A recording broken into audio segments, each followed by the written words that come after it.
Te iba a decir, gracias que me avisás porque va a quedar grabado ahora lo lindo que yo veo. Eso se guarda en el alma, Walter. Sí, sí, totalmente. Sí, bueno, mil gracias, Balti, por la presentación, obviamente excesiva, no excesiva la parte de afecto, pero realmente somos un colectivo grande, Ingeniería Sin Fronteras. Ahora les vamos a contar un poquitito con María de qué se trata. Primero, la idea era estructurar la charla pensando en que pudiéramos contar el proyecto en general, pero después, para aquellas personas que no lo conozcan, que pueden ser varias acá, y después la idea es adentrarnos en un proyecto como para ver los bemoles, para poder mostrar la cocina de un proyecto, y particularmente un proyecto que no salió bien, o no salió del todo bien, para poder, para poder extraer aprendizajes de ese proyecto y por lo menos poder transmitir algo más valioso que simplemente un recorrido o una experiencia grata. Así que íbamos a contar un proyecto de un puente que construimos en una zona muy aislada, cuando todavía no habíamos construido ningún proyecto, pero esa historia ya la escuchó Baltasar, así que para que él no se aburra, decidimos cambiar el proyecto y va a ser el proyecto de un jardín maternal que construimos. Así que de eso se va a tratar un poco la presentación. La idea, vamos a tratar de ser lo más ágil posible esa presentación. La idea es que después puedan consultar lo que quieran, es decir, que sea una oportunidad de que puedan preguntar inclusive las cosas más incómodas que se les ocurran preguntar de un proyecto, porque nos tienen acá de abrir el alma y poder decir lo bueno, lo malo, lo más o menos, el lado B. Así que bueno, esa es la idea, que aprovechemos esa instancia de honestidad brutal. Voy a compartir pantalla. Tengo que aprender cómo hacerlo en Jitsi. Mira, te indico ahí, vas a ver en el vértice inferior izquierdo, vas a tener una manito, al lado de la manito va a haber una computadorita, que ese es para Perfecto, compartir ahí, pantalla. Se abre eso y fíjate que tenés la posibilidad de compartir Chrome pestaña de Tab Chrome, que es sí. lo más piola. Claro, lo que no sé si cuando comparta el Chrome Tab, cuando ponga en modo presentación, pues yo tengo una presentación de Google, voy a probar, voy a hacer la prueba Probemos. Avísenme, ahí la están viendo, ¿no? Ahí se ve perfecto. Sí, ahí se ve bien. Si la pongo en modo presentación, a ver, ahí va en modo presentación. ¿La ven bien? Impecable. Sí, se ve. Bueno, perfecto, entonces vamos por esta vía. Bueno, primero, Ingeniería Sin Fronteras. ¿Quiénes somos? Somos una asociación civil, como tantas otras asociaciones civiles, que lo que buscan es un mundo más equitativo, más justo, más solidario, más comprometido, un lugar de participación. Es decir, somos todo eso. Hay 1000 organizaciones. Lo que tiene cada organización es una distinta estrategia de intervención. Así que busca hacerlo de una manera en particular. Y hay algunas organizaciones que son organizaciones de denuncia y en esa clave de denuncia, donde aportan un montón, es que se preparan también para poder estudiar. Su objeto de estudio son muchas veces las leyes, las injusticias, y tienen como un buen mecanismo de poder denunciar y que sea visible esa denuncia. En el caso de Ingeniería Sin Fronteras no la definiría como una organización de denuncia, aunque sí nos hemos acoplado en algunas temáticas en particular que dominamos un poco más. Es una organización que desarrolla proyectos de ingeniería orientados a comunidades en situación de vulnerabilidad, en conjunto con esas comunidades, en conjunto con otros actores, y a través de proyectos de ingeniería. Es decir, que muchas veces nuestro lenguaje principal es desarrollar ese proyecto de ingeniería y que se den un montón de cosas en el mientras tanto. Y poder tomar esas cosas que se van dando en el mientras tanto y poder desarrollarlas, es decir, vamos a ver casos ahora, prefiero no anticiparme, pero bueno, acá algunas fotos de algunos proyectos. A nivel macro, contarles que es una organización joven en tiempo de existencia, porque tiene 8 años de edad apenas, vamos a cumplir 9 años en unos meses. El 2020 cuenta como un año transcurrido, ¿no? ¿O es un año en blanco? Si cuenta como transcurrido, vamos a cumplir 9, si no, seguimos teniendo 8. Después, estamos en 4 provincias actualmente, pero estuvimos en otras más. Las provincias en las que estamos es Buenos Aires, Santiago del Estero, Córdoba, Chubut. Y estamos coqueteando con entrar en Santa Fe. Estamos bueno, en Cava estuvimos hasta hace muy poquitito. Así que hay varias provincias. En Salta teníamos seria intención de estar. Bueno, la pandemia un poco retrasó nuestros planes, como los de tantos otros. Si sacáramos una foto en condiciones normales de trabajo, en Ingeniería Sin Fronteras estamos haciendo aproximadamente 10 proyectos en simultáneo con 300 personas activas. Eso significa que hay 300 personas con tareas concretas asignadas, no 300 personas que estarían disponibles si las necesitáramos, sino que el cuerpo de trabajo es de 300 personas, de las cuales 27 forman parte del equipo rentado, que es el que hace una gestión más diaria, más en la franja laboral, y la que prepara el terreno para que después el voluntariado pueda venir, trabajar y aprovechar mucho mejor ese tiempo de aporte. Así que así está conformado. Aún así han pasado alrededor, desde el inicio de los tiempos de Ingeniería Sin Fronteras, han pasado cerca de 2.500 personas en distintos proyectos que hemos realizado. En general, el voluntariado de Ingeniería Sin Fronteras es un voluntariado bastante estable, es un voluntariado permanente, o sea que está en la escala de tiempo en la que está es meses o años, pero hay mucha gente que estuvo años participando en distintas instancias. Bueno, como historia, en nuestro bagaje tenemos 25 proyectos terminados. Ahora les vamos a mostrar, les vamos a contar algunos de los proyectos que tenemos terminados. Al principio eran un poco más pequeños, después empezaron a escalar y a hacerse cada vez más grandes.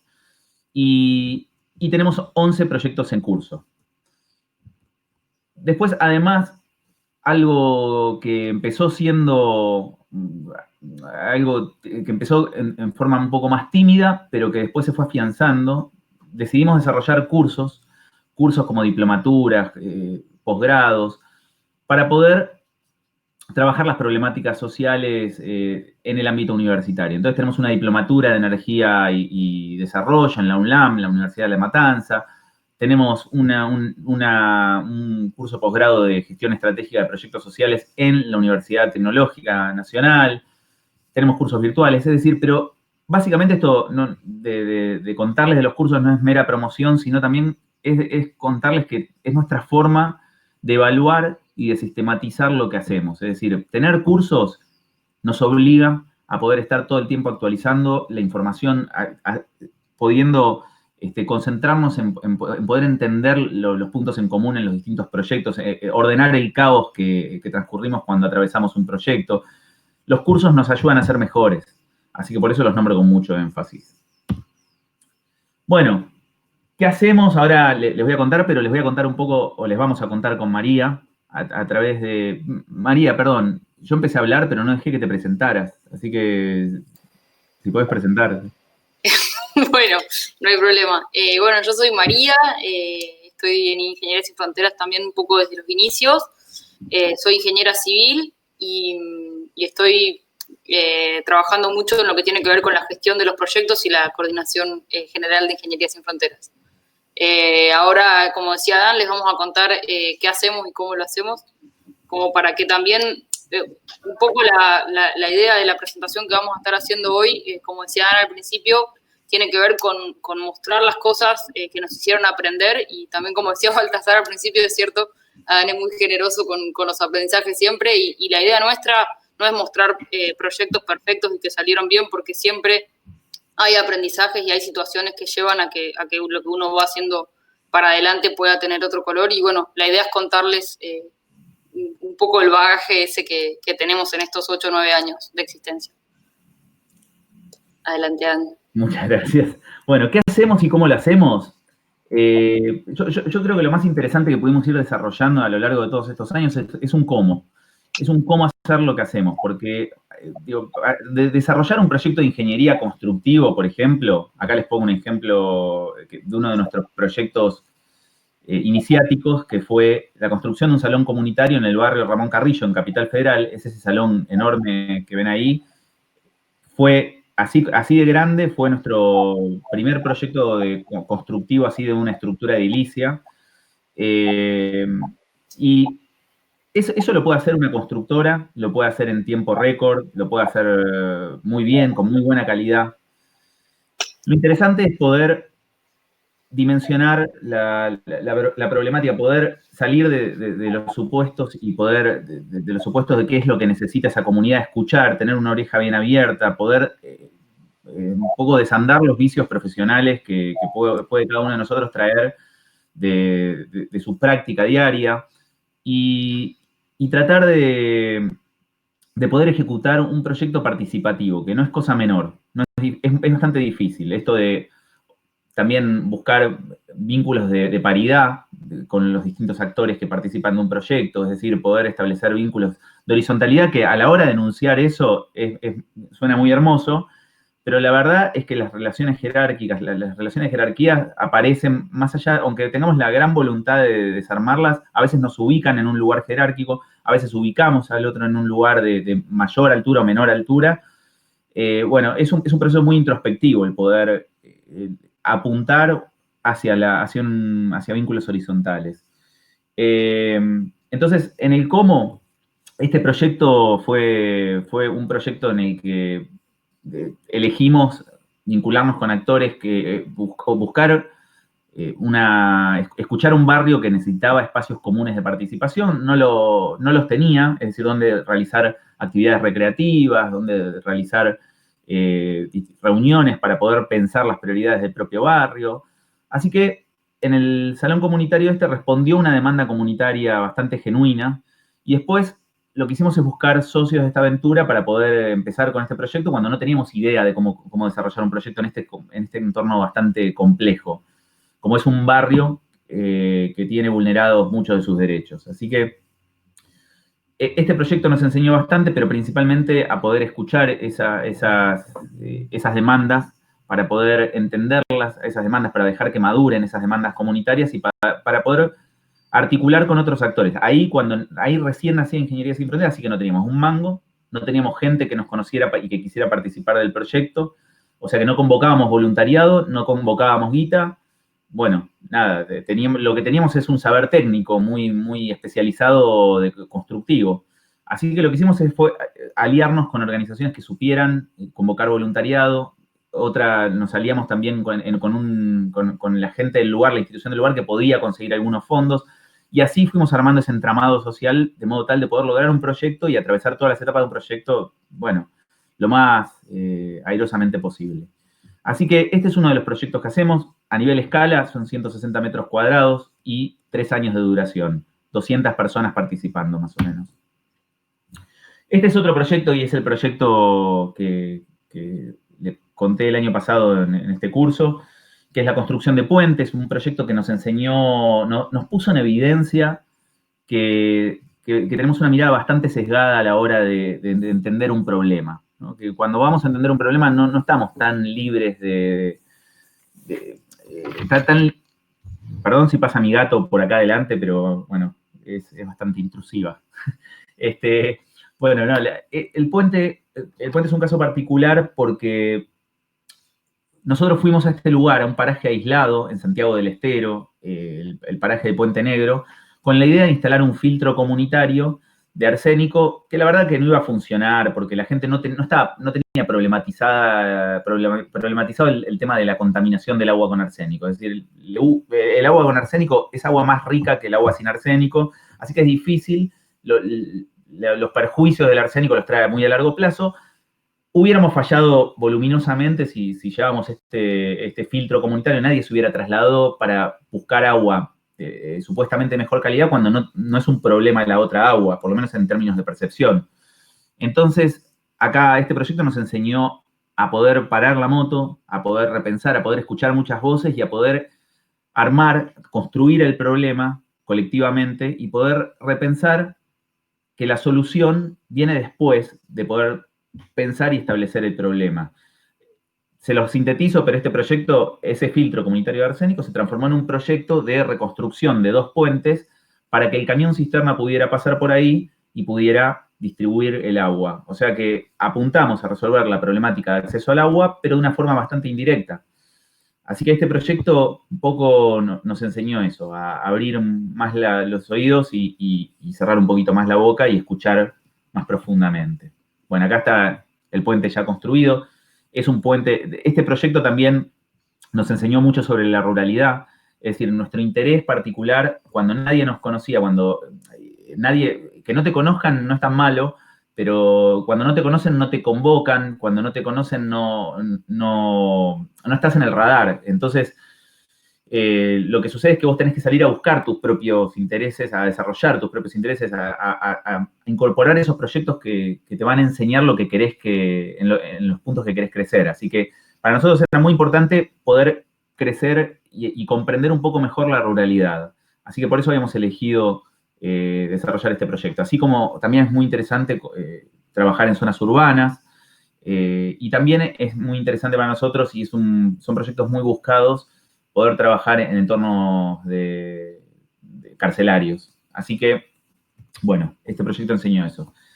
Después, este otro proyecto, digo, y para entender un poco más el abanico de actividades que hacemos, trabajamos en la ruralidad, pero no en la construcción de un puente en este caso, en la construcción de una escuela, en aulas para una escuela que estaba en el territorio, así que este proyecto tiene también otros grados de complejidad, poder desarrollar a tanta distancia un proyecto muy demandante y poder lograr los fondos para poder... imagínense que estos proyectos fueron entre 2013 y 2014 y todavía no teníamos una estructura de fondeo o los vínculos suficientes para poder fondear proyectos que requieren un flujo de dinero muy alto. Entonces, bueno, este proyecto también nos enseñó a pararnos y a poder desarrollar un proyecto a distancia, cómo hacerlo, en qué momentos tenemos que estar, poder conocer mucho mejor, más en profundidad una organización y poder vincularnos, hermanarnos con esta organización para poder desarrollar proyectos. Acá está la escuela ya construida, nosotros no hicimos todo, hicimos solamente esta ala que se ve acá, parte de esta ala, o sea, 3/4 de esta ala construimos nosotros. Bien, después, yéndonos más acá, a conurbano bonaerense, sobre el arroyo Las Piedras, entre Varela y Quilmes, hay en los barrios de Varela el Molino y el barrio Eucaliptus en Quilmes, hay algunos puentes que cruzan de un barrio a otro, puentes vehiculares y puentes peatonales, pero que están en un pésimo estado y que significan un gran riesgo para la gente que vive ahí. Si miramos en los últimos años, hay muertes de gente arrastrada por el agua en estos puentes. Los lugares quedan aislados. Son distintas formas de aislamiento, las que trabajamos en las zonas rurales y las que trabajamos en zonas urbanas. Pero bueno, este es uno de los proyectos que, además de ser un proyecto cercano, es un proyecto que estamos desarrollando en este momento de ejecución del puente vehicular y este proyecto tiene en particular que nos convoca a la comunidad, una comisión vecinal, y además que tuvimos que trabajar con gobiernos municipales de distintos colores partidarios, poder pasar por los consejos deliberantes de dos municipios, que dos municipios entiendan, articulen y puedan llevar adelante en buenos términos un proyecto, que la comunidad se pueda involucrar, que sea un espacio de participación ciudadana. Bueno, este proyecto involucra una cantidad enorme de actores institucionales, muchos que no tienen muchos flancos de encastre simples, sino que hay que entrar de manera muy estratégica. Así que la verdad que es un proyecto bastante interesante. Este proyecto estamos por la mitad.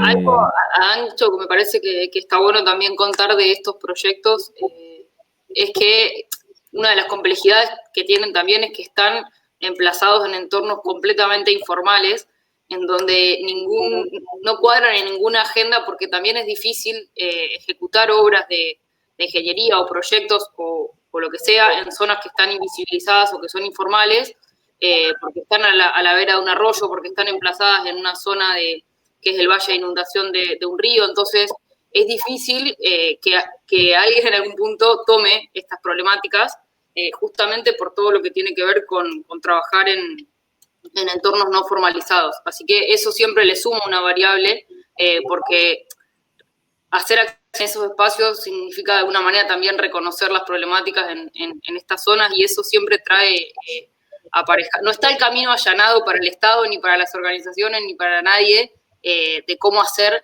para viabilizar proyectos de este tipo, desde el punto de vista de quiénes las financian, de quiénes las aprueban y todo esto que decía Dan, de pasar por los consejos deliberantes, de buscar el financiamiento y demás, se dificulta un montón porque no cabe en el marco legal de ninguna institución desarrollar este tipo de proyectos.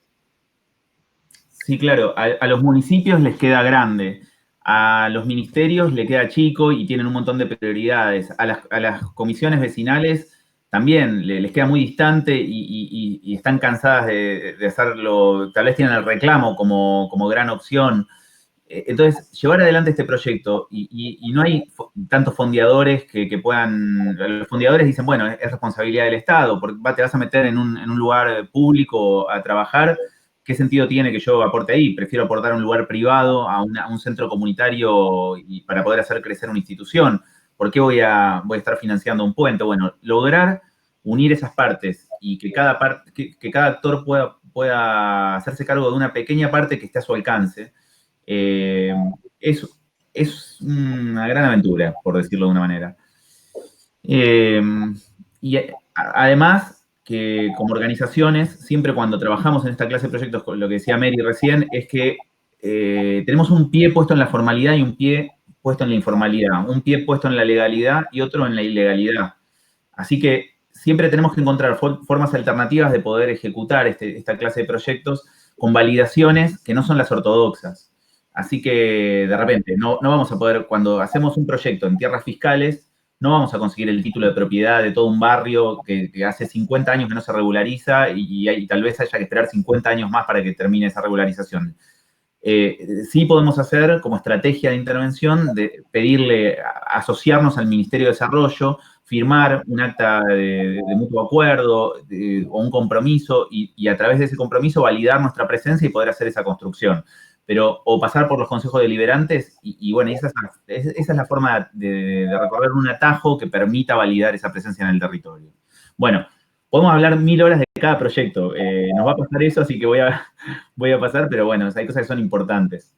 Después tenemos en la diversidad de proyectos, por ejemplo, estamos construyendo en la zona de Quilmes, también en Bernal Oeste, una pileta comunitaria para 15 organizaciones que lograron ponerse de acuerdo. Una pone el espacio, una pone la gobernanza de esta pileta, este centro deportivo, y bueno, y entre todas se ocupan del sostenimiento. La cuestión es que estamos desarrollando eso.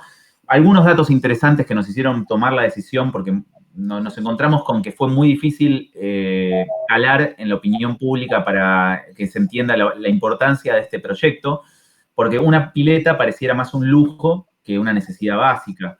Sin embargo, cuando situamos este proyecto, lo ubicamos en un territorio donde en lugar de hacer censos de personas, hicieron censo de hamacas, y se dieron cuenta que no había ninguna hamaca en un radio muy amplio de este centro comunitario, o sea que no hay espacios comunes para la niñez, para la recreación. Están las esquinas como opción, que no son los lugares más cuidados, más protegidos. Así que las instituciones de este tipo, los centros comunitarios que apuntan al cuidado de la niñez y al esparcimiento, a la recreación, al deporte, son importantísimos, son vitales. Así que bueno, estamos trabajando en eso. Construyendo los vestuarios, la pileta, el espacio que ven. Después tenemos, María, ¿querés contar un poquito de esta? Así se escucha otra voz. Bueno, después este es un proyecto que estamos empezando a trabajar ahora, bueno, en realidad el año pasado, pero ahora con la pandemia los estamos volviendo a reactivar ahora, que es un proyecto para generar un espacio distinto en la cárcel de San Martín, en la unidad 46, que es el espacio en donde están alojadas las mujeres en este penal, y lo que buscamos con este proyecto es visibilizar de alguna manera esta dificultad que hay en todos los sistemas carcelarios, que es que no cuentan con la infraestructura necesaria para muchas cosas, pero en este proyecto en particular con lo que vamos a trabajar es con el espacio para generar tanto actividades de recreación para las mujeres como para que tengan un lugar ameno para poder recibir a las visitas, porque hoy en día las reciben en un entorno muy chico, muy cerrado, con un patio muy pequeño. Entonces, cuando los hijos, sobrinos, sobrinas, nietos, nietas de las chicas que están detenidas en este espacio, las van a visitar, el espacio que tienen para recibirlas es bastante poco preparado para eso.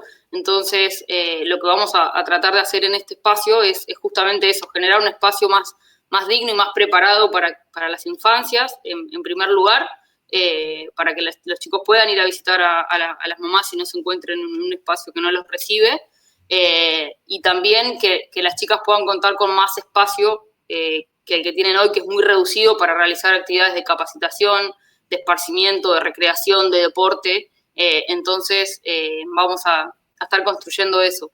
Y también destacar que nosotros elegimos buscar este tipo de proyectos porque nos interesa trabajar y brindar oportunidades distintas para personas que están en estos contextos. A mí, yo llevándolo más a lo personal, el otro día charlábamos con María, fuimos a la cárcel y fue uno de los días que pudimos salir en esta pandemia y meternos en el territorio, uno de los pocos días. La verdad es que a mí me vuela la cabeza pensar que la organización que construimos ahora tiene una cierta validación que permite que nos metamos en una cárcel y podamos crear un espacio bello en una cárcel. Eso para mí es fabuloso. No sé, a mí me rompe todos los esquemas de poder decir, y esos son vieron que hay momentos del día o en cualquier proyecto donde puteás, donde las cosas no salen, donde esos momentos es donde yo me enamoro de vuelta del proyecto en el que estamos y me recontra enamoro y digo, bueno, empieza a cobrar sentido todo cuando vemos que la organización es un poco, es una bitácora de procesos en las que vamos acumulando un montón de información y un montón de validaciones que hacen que podamos desarrollar esta clase de proyectos. Entremos y que hablemos con el servicio penitenciario y que nos podamos sentar en esa mesa y que inclusive podamos ejecutar fondos para poder hacer de las cárceles lugares más constructivos. Así que, nada, este proyecto es increíble para mí. Sí, y un poco lo que el trabajo que hacemos en muchos de los proyectos, ahí quizás capaz también respondiendo un poco a una pregunta, de las cosas que hacemos es tratar de viabilizar procesos que son muy difíciles de desarrollar en estos espacios, traer propuestas disruptivas o que puedan generar espacios diferentes en las zonas en las que trabajamos.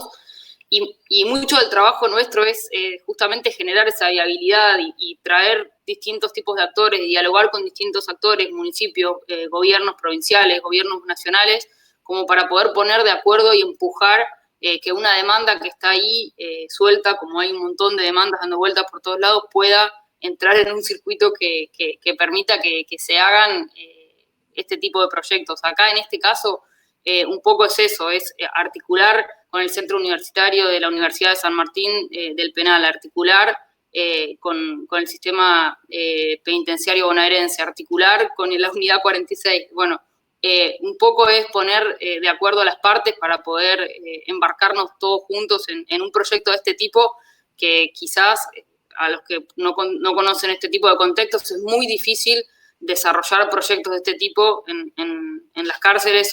Hay varias organizaciones trabajando por esto, pero bueno, no es que es tan fácil decir quiero ir a hacer un espacio para las visitas de las mujeres detenidas en este penal y es súper allanado. No, hay que construirlo y ese es un poco el rol que nosotros tenemos en muchos de nuestros proyectos.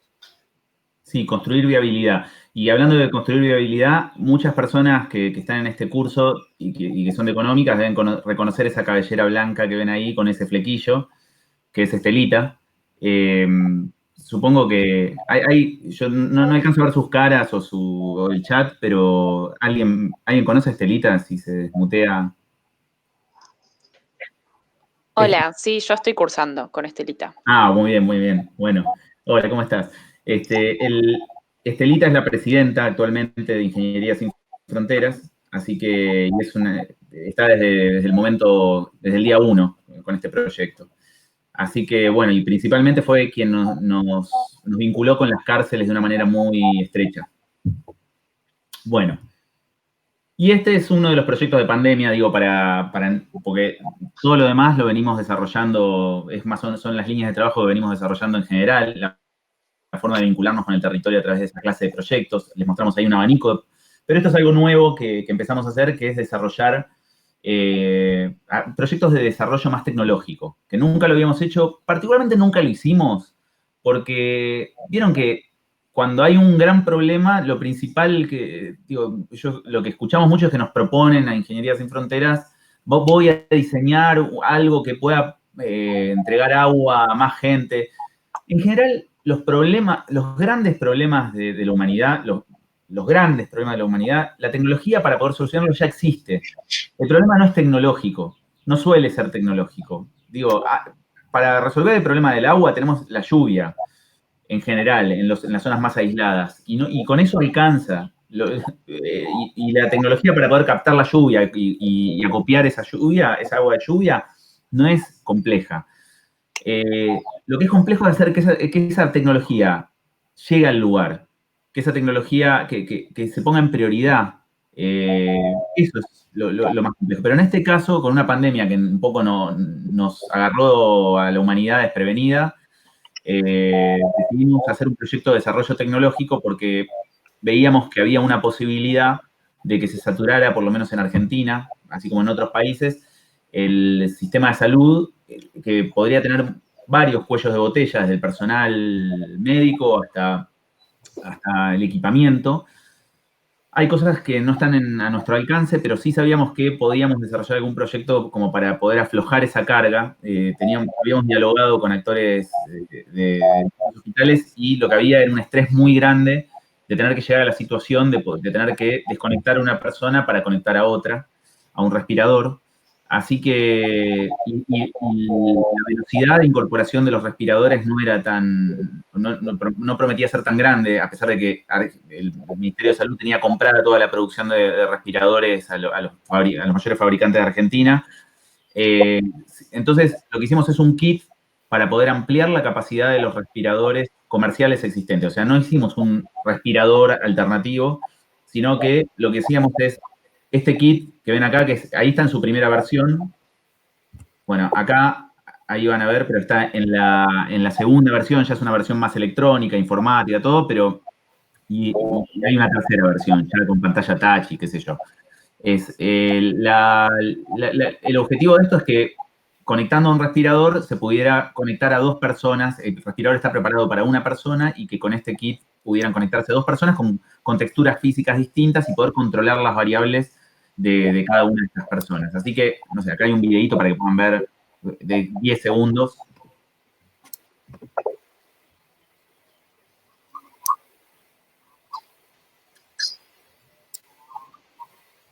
Ese es el kit más chiquitito ahora, más comprimido, lo que ven en el gris ahí. Y ahí estamos con el equipo de diseño desarrollando, corrigiendo cosas con pulmones de prueba. Así que, bueno, este es un proyecto tecnológico que también lo hacemos desde Ingeniería Sin Fronteras, para poder trabajar en forma directa en la pandemia. Sí. Algo que me parece que está bueno aclarar, que me parece que no lo dijimos al principio, si lo dijiste yo no escuché bien, es, por las dudas, porque además estamos en económicas, es que somos una organización interdisciplinaria, no es que somos todos ingenieros o ingenieras, justo Adán y yo sí, pero buscamos que esta organización esté compuesta por personas de distintas disciplinas, profesiones, no profesiones, digamos, tratamos de formar un colectivo de personas con distintos saberes porque también creemos que la forma de trabajar y de pensar en torno a proyectos sociales siempre es con múltiples miradas, así que un poco buscamos. Respondo esto también preguntando a alguien que pregunta si puede sumarse a la organización y si ahora después al final por ahí les contamos un poco de qué manera, pero buscamos siempre incorporar miradas de todo tipo. Sí. Y como estamos en económicas también, no sería descortés no hablar de la economía de la organización.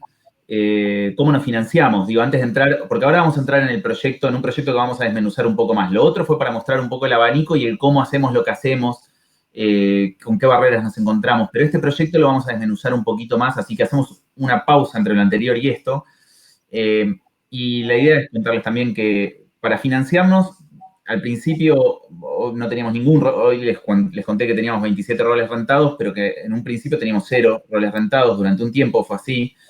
Después nos dimos cuenta que para poder sostener la actividad en el tiempo, para poder pensar en el largo plazo, para poder destrabar cosas que es necesario ir a asistir a reuniones entre semana, que es necesario tener un equipo de trabajo, que es necesario disociar el equipo de laburo y que haya un equipo que labure más en lo permanente, que esté sosteniendo las responsabilidades que va adquiriendo esa organización, y otro equipo que vaya acompañando, que es el de voluntariado, de una manera intensiva, pero sin la responsabilidad de, por ejemplo, no sé, tener que salir del trabajo para poder ir a una reunión.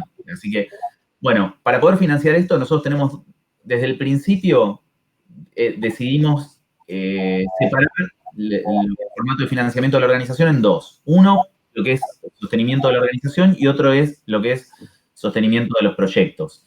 Para el proyecto, para sostener la organización, elegimos como posibilidades, es decir, las posibilidades con las que podemos sostener la organización son donantes individuales, personas físicas que pueden aportar. Después tenemos universidades, los cursos que hacemos en las universidades sirven para financiar la organización, consejos profesionales también, y premios que podemos estar ganando por los proyectos que hacemos. Ese tipo de cosas sirven para financiar la organización, o servicios que brindamos, que no son tantos, pero a veces podemos llegar a brindar servicios, y con eso sostenemos la organización. ¿Qué significa sostener la organización? Cubrir los costos, por ejemplo, de los salarios.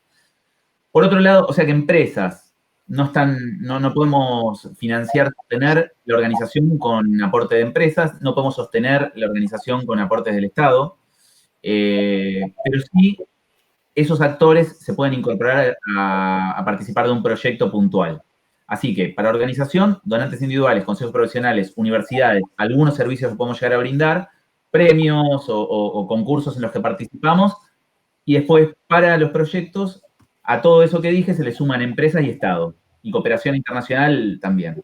Así que esa es la manera. Poco a poco fuimos desarrollando una cantidad de donantes individuales. Hoy estamos en los 7.850 donantes individuales que aportan una suma de aproximadamente 300 mangos por mes, y con eso podemos sostener la estructura de la organización. Así que de esa manera construimos la viabilidad económica de la organización.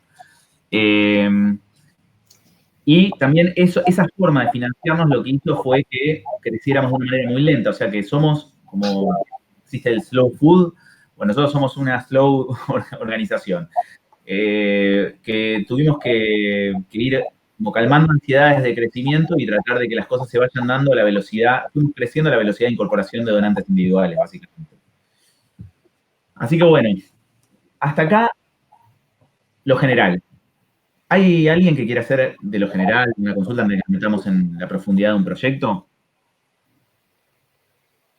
No, yo no sé si hay un chat en el que han escrito. Hay un chat, hay una pregunta que nos hicieron sobre si el proceso de ejecución es a través de licitación o si presentamos proyectos y esperamos la aprobación.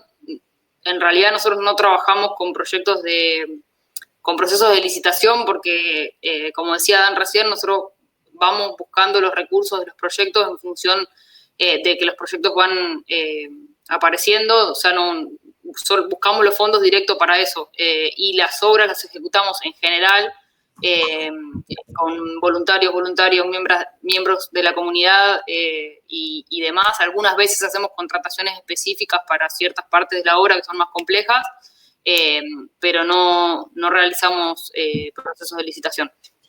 Sí, y también en general las obras que tomamos suelen partir de un presupuesto cero porque nacen de una demanda comunitaria que en general no tiene un fondeo ya recorrido. Entonces, es un gran desafío del proyecto la búsqueda de fondos. En general, los proyectos que nos solemos meter, cuando no son proyectos de una gran escala, ahora estamos metiéndonos en proyectos un poquito más grandes donde ocupamos un espacio más puntual, pero en la mayoría de los proyectos de escala comunitaria que nos sumamos, solemos participar de todas las instancias del proyecto, desde el principio, desde el relevamiento, el diagnóstico, la construcción del problema, el diseño, la planificación, la búsqueda de fondos, la ejecución, la evaluación. Todas esas instancias las atravesamos en forma completa. Así que... Y respondiendo a la pregunta de si esperamos aprobación, en general nosotros, el tipo de obra que hacemos es muy difícil que atraviesen todas las instancias de aprobación y legitimación que uno requiere para hacer una obra de infraestructura en algún lugar.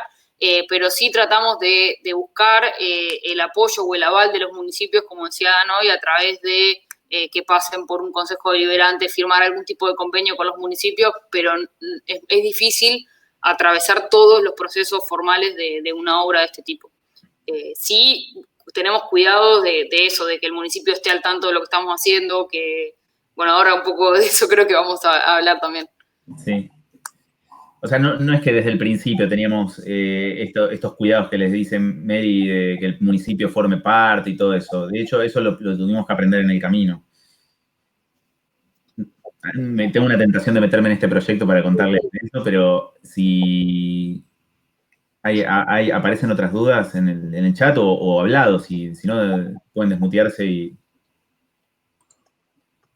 Yo no sé si, buenas tardes, perdón, no sé si lo dijeron antes o lo van a decir después, pero tal vez no lo escuché, pero ¿cómo nació la idea de la asociación? O sea, ¿cómo fue la primera persona que quiso hacer esta idea? O no sé si surgió de varias juntas, no sé si lo habían dicho. Sí, es realmente un proyecto colectivo. O sea, más allá de que siempre hay, digo, si vas a la génesis de este proyecto, hay personas que estuvieron empujándolo desde el principio. Sin embargo, lo que pasó fue algo como muchas personas buscando algo parecido, que se reunieron y que le fueron proporcionando, o sea, hubo un grupo inicial de unas 10 personas que no nos conocíamos entre sí, pero que nos estábamos buscando y sin saberlo.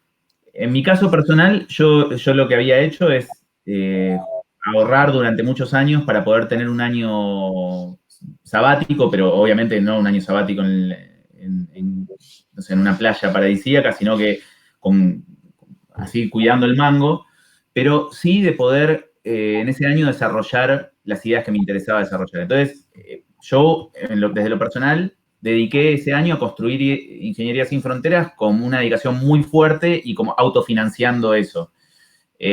Otras personas decidieron hacerlo sin dejar sus laburos, pero dedicándole mucho tiempo. Estelita, bueno, no sé de dónde saca el tiempo, pero logró meterse de una manera bastante profunda. Así que todas esas piezas nos unimos y nos conocimos en ese momento. Es decir, que hicimos una primer convocatoria y logramos armar un grupo que se tenía que conocer y que no se conocía de antes. Casi nadie nos conocíamos de antes. Clarísimo, perfecto. Gracias. Sí, no, por favor. Realmente yo creo mucho en los movimientos colectivos porque a veces hay caras visibles. En general hay una demanda, esto que les decía antes de las jerarquías, que a veces con María vamos al medio del monte santiagueño y vamos con nuestro título de ingeniero o ingeniera. Y vamos de la gran urbe, de la gran ciudad de Buenos Aires. Hay un respeto y un posicionamiento que la misma gente del lugar nos pone y que nosotros también, digo, debemos traer esos vicios que tenemos que un poco deconstruir, pero que no siempre nos sale bien. Entonces, esas jerarquías que vamos, a veces luchar contra esas jerarquías es difícil y también luchar contra lo que la gente espera. La gente tal vez espera un héroe individual y cuando se encuentra con un equipo de trabajo muy amplio, muchas veces sigue buscando esa persona, la persona que pueda personificar a ese movimiento. Hay caras más visibles, pero lo que tratamos es de que cuando esas caras se hacen demasiado visibles, disolverlas un poco para que predomine el colectivo. Un poco funciona así, pero sí, de afuera nos sucede mucho, que quiero hablar con tal. Más cuando hay figuras fuertes como Estelita, supongamos, ¿no? Que digo que no es cualquier persona.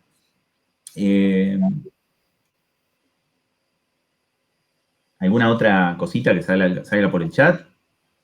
Hola, Adán. Sí, hola. ¿Cómo andas? Tengo una pregunta. Yo soy Daniel, colaborador de la Cátedra de Gerencia Social. ¿Dan? Te quería hacer una pregunta. ¿Berenblum? Sí, el mismo. ¡Ey! ¿Qué haces? No, yo no te estoy viendo, así que, pero por la voz te reconocí. El payaso Chicho. Sí, el payaso Chicho. Escúchame, te hago una pregunta. Ustedes trabajan en en contextos de mucha vulnerabilidad social, donde hay necesidades insatisfechas, Sí. y me imagino que es una situación muy dolorosa para, bueno, ni hablar para la gente que lo sufre, sino también para todos los que entran en contacto con eso, todos ustedes, los voluntarios, los que trabajan en la organización. ¿Trabajan ustedes con su equipo de trabajo, valga la redundancia, esa circunstancia de cómo afrontar esas situaciones, cómo uno puede, digamos, no controlar, pero por lo menos fortalecerse uno mismo para poder enfrentar esa situación? No sé si lo... Sí, sí, no hay un profesional cuidándonos o custodiándonos en especial. No es que no es que hay una psicóloga del grupo que se ocupa de eso, un psicólogo. Sí supimos tener a una persona que era como una especie de coach organizacional que trataba de que entendiéramos los procesos que estábamos viviendo. Vos estás en Sonrisas, Dani, ¿no? ¿Dani? Estaba muteado, sí, estoy en Sonrisa yo. Estás en Sonrisa y vos en ese territorio es un territorio duro y realmente es bastante... Hay días que nos quedamos con el alma viene en pedacitos, vuelve a casa. Y especialmente a mí algo que me conmueve mucho son las cárceles. La primera vez que fui a una cárcel no pude hablar por 3 días y no soy una persona que habla poco, pero sí me pasó que se me fragmentó el alma. Y la verdad es que ahí es donde se vuelve ultra necesario un equipo de laburo. Tal vez podríamos hacerlo mejor, tener un proceso y tener algo que acompañe eso, no lo tenemos. Sí, lo que tenemos es como una red de contención amplia y un lugar para poder alzar la voz y decir, me está pasando esto. No tenemos mucho más que eso. Buenísimo, muchas gracias. No, Dani.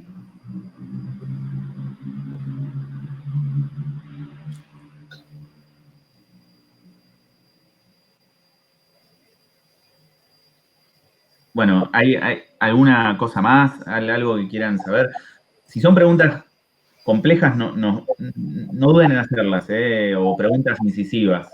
Están permitidas. Bueno. Nada, va a seguir habiendo tiempo después y si quieren hacerlas. Mary, por el chat no salen, ¿no? No, yo estoy atenta al chat, así que bueno. por ahí o levanto logs. Bueno, les contamos entonces este proyecto y vamos a hacer un contrapunto con Mary, porque particularmente María fue quien llevó adelante, quien le puso el cuerpo a este proyecto. Y fue la que... Cuando la cosa se puso espesa, bueno, ella tuvo que estar ahí en el territorio bancándose esa tensión que se produce y este proyecto se puso espeso en varios momentos. El proyecto nace, nos ubicamos, primero geográficamente, nos ubicamos en Partido de San Martín, nos ubicamos en el barrio Carcova, José León Suárez, está el río Reconquista, hay canales del río Reconquista que bordean el barrio Carcova. El barrio Carcova es un barrio bastante con mucha densidad de personas. El barrio Carcova es un barrio que estuvo muy desatendido, que está al lado, enfrente del barrio Carcova está el SEAMSE, o sea que muchas de las personas que viven en el barrio Carcova van al SEAMSE a buscar, a cartonear, a lo que sea, a buscar en esas montañas enormes de basura algo de valor. Enfrente también está la cárcel, y es una imagen un poco, mucha gente que mira hacia allá y sabe que es un lugar donde hay gente conocida del barrio, porque en las cárceles, las cárceles están pobladas de personas de muy, muy bajos recursos, así que no es la excepción acá. Así que está rodeado de la cárcel, está rodeado del SEAMSE, tiene el Camino del Buen Aire, que pasa muy cerquita, y lo que ven allá es la Panamericana, que está un poco más lejos. Es un barrio que, bueno, ahí también se ven las vías del tren, o sea que está atravesado por las vías del tren, y bueno, básicamente es un barrio últimamente se estuvo urbanizando bastante, se estuvo asfaltando, estuvieron llegando los servicios, pero estuvo desatendido mucho tiempo y no tiene tantos espacios tantos espacios institucionales. Es decir, jardines de infantes para la primera infancia no hay, o hay muy pocos en realidad. Así que, bueno, nos situamos ahí. Mary, ¿querés decir algo? No, un poco eso, que es un barrio que está como a la vera, sobre todo de las vías del tren, está a 1 metro de las vías del tren, les diría, no cuenta con la mayoría de los servicios, si bien, como decía Dan, algunos servicios fueron llegando, pero de manera bastante desordenada también. Las familias que viven ahí tienen como bastantes dificultades en torno a sus viviendas, a conseguir trabajo y demás, así que un poco ese es el lugar en el que nosotros venimos trabajando ya hace un montón de años, como va a contar ahora Dan, y llegamos en los inicios de Ingeniería Sin Fronteras a José León Suárez, particularmente a la Cárcova. Sí, con nuestra mochila de experiencias, con algunas cositas, pero no tantas, como para poder hacerle frente a esta complejidad tan enorme. Un barrio que tiene bastantes problemas de narcos, de cocinas, de droga, violencia fuerte. Digo, hubo momentos que este barrio se había vuelto bastante espeso, no era algo inhabitual que hubiera una balacera a la hora de irse del barrio y que la gente, y que no te pudieras ir porque hasta que se calme la cosa. Así que era un barrio que tuvo sus momentos, va transitando sus momentos. En este proyecto yo les podría decir que nació con participación nuestra en la mesa barrial, una mesa barrial que estaba nucleada por el Ministerio de Salud de la provincia, ¿no? ¿Meri o de Nación? De la provincia. De la provincia de Buenos Aires, que nucleaba a algunos actores del barrio, algunos actores institucionales de afuera, y trataba que se juntaran periódicamente, una vez cada 15 días, para poder discutir las problemáticas y priorizar los temas del barrio y poder intentar ver una vía de resolución de algunas de las cosas. En general, pensaban varios tipos de proyectos, a veces pensaban en tónica de proyecto y otras veces en tónica de, bueno, está pasando esto en el barrio, ¿cómo hacemos está sobresaturada la sala, acercando recursos de afuera? Es decir, esta mesa funcionaba como eso. Lo que tenía muy bueno es que tenía mucha regularidad. Algo que sucedió con nuestra participación en esta mesa es que ya veníamos de laburar en el puente, habíamos empezado a aprender esta historieta de escuchar bastante antes de alzar la voz, y algo que nos pasó es que decidimos habitar esta mesa barrial escuchando mucho y tratando de no proponer proyectos, sino escuchando, dejando que emerjan de la manera más orgánicamente posible proyectos. Así que asistimos muchísimas veces a esta mesa barrial, asistíamos de manera periódica, hasta que en un momento surgió una propuesta, se empezó a poner en valor la necesidad de un espacio para la primera infancia, para los niños y niñas de hasta 3 años, o sea, de 0 a 3 años. Por un lado, para poder tener un espacio orientado en forma directa a la niñez, a acompañar esa primera infancia, y por otro lado, para poder también darle un apoyo a las madres, de modo tal que pudieran destinar tiempo a formarse, destinar tiempo a poder conseguir un laburito, es decir, poder tener esa flexibilidad. Así que, bueno, cada vez se empezó a elevar hasta que se transformó en algo prioritario de la mesa, encontrar una solución a un espacio para la primera infancia.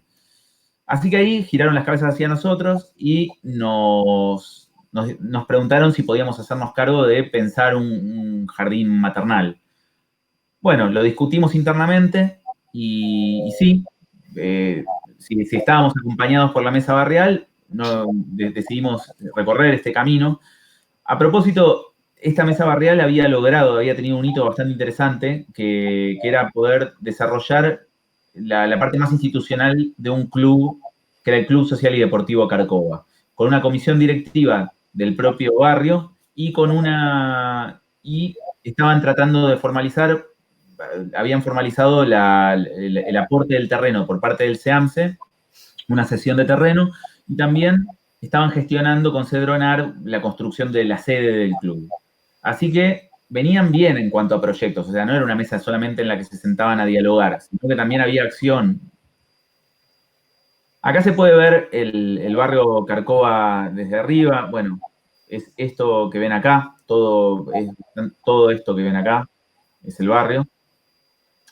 Acá esto es uno de los canales del río Reconquista, y esto que ven enfrente es un barrio que se llama Barrio Nuevo, y acá es todo el terreno del SEAMSE. El SEAMSE le había cedido este espacio al club para poder desarrollar sus actividades, para tener la cancha. ¿Se ve, no? Cuando muevo el mouse, ¿se ve? Sí, se ve perfecto. Sí, se ve. Bárbaro. Bueno, así que este proyecto, cuando nos pusimos a buscar, también establecimos como una estrategia, porque en cada proyecto que desarrollamos en Ingeniería Sin Fronteras también estamos construyendo Ingeniería Sin Fronteras, de modo tal que a veces tenemos una agenda propia. Y en este proyecto en particular, la idea era poder desarrollar fondos de manera más colectiva, pero no colectiva con personas individuales, sino con instituciones. Así que en este proyecto empezamos a buscar pequeños actores institucionales que pudieran aportar, y logramos conseguir alrededor de 25 aportantes para poder construir este jardín. Así que hasta ese momento teníamos la buena novedad de haber conseguido gran parte de los fondos. Nosotros tenemos una regla práctica, que es que hasta que no tenemos el 40% de los fondos no arrancamos un proyecto, porque no queremos que se frene ese proyecto. Después empieza a haber una energía de participación, de discusión, que no es algo positivo que se frene solamente por una cuestión de fondos. Así que acá habíamos juntado más del 40% y ya teníamos parte para poder arrancar. Así que tomamos una parte del SEAMSE y empezamos a desarrollar el proyecto. Mientras tanto, en simultáneo, sucedió algo bastante interesante, que era que el Cedronar le propuso al club construir en este lugar un centro de prevención para las adicciones. Así que eso se llamaban CEPLA, y eran espacios bastante amplios donde se desarrollaban un montón de actividades, donde tenían el fondeo para poder construir el espacio, pero también para sostenerlo. Así que era una muy buena noticia para el club, que ya iba a tener su sede, que le iba a compartir con el Cedronar. Con lo cual, había un club que iba a oficiar de paraguas institucional para custodiar a este jardín maternal. Es decir, que se iban a ocupar de la puesta en marcha. Veníamos hablando de eso. O sea, que iba a ser ese paraguas. Por otro lado, teníamos fondos para poder comenzarlo. Por otro lado, teníamos el aval no solo el aval, sino que había nacido de la mesa barrial, o sea, había nacido de manera colectiva a fuego lento. Así que todo venía dándose de una manera bastante conveniente, o eso creíamos. Esta es una de las reuniones de la mesa barrial donde discutían cosas, pero lo que empezamos a notar, o en realidad no lo notamos, pero que... Claro, no, si lo hubiéramos notado hubiera sido muy bueno, porque nos hubiera ahorrado mucho dolor de cabeza. Lo que empezamos a notar era que había muchos actores externos al barrio y que eran minoritarios a veces los actores del propio barrio en la mesa barrial. No siempre era así, pero muchas veces sí era así. Entonces la suponíamos gente que venía de afuera.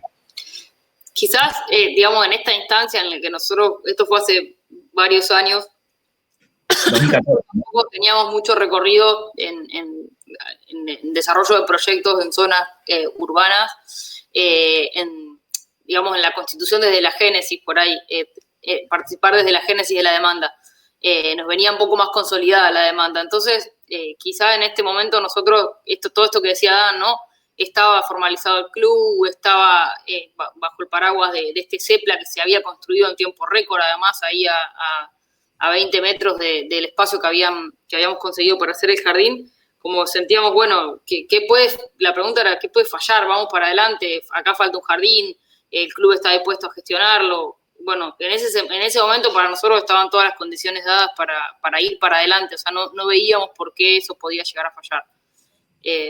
Teníamos igual, Mary, como algunas dudas, por eso íbamos a ver distintos emprendimientos comunitarios de jardines que habían sobrevivido varios años, que tenían mucha historia de trabajo, porque nos parecía un poco débil la propuesta de puesta en marcha. O sea, no estábamos profundamente conformes con lo que se venía hacia adelante una vez que termináramos la construcción, cómo se iba a poner en marcha el espacio, cómo se iba a sostener, con qué fondos se iba a sostener. Bueno, que el club lo sostuviera era una parte, pero el club no tenía idea todavía de cómo administrar a su propio club, porque era un club que acababa de nacer. Entonces, también éramos conscientes que le estábamos cargando a ese club el sostenimiento de un otro espacio, o sea, que era otro frente de complejidad para el club. Pero eso no nos frenaba, se ve que no tenía la carga de peso suficiente como para frenar el proyecto.